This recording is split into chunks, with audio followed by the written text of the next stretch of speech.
La ilaha illallah.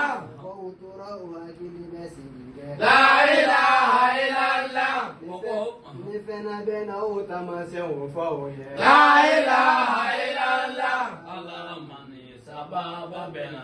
La ilaha illallah. Saninga se jagare jananima. La ilaha illallah. Mabau kumbe fambe fedi.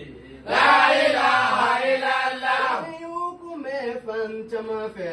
La ilaha illallah. Bela jelena ka kalandinde. La ilaha illallah. Bela jelena ka no fe jamadu. La ilaha illallah. Bi Allah bato iga donina. La ilaha illallah. Be alabato iga chesri konona. La ilaha illallah. Achama ye tijaniya de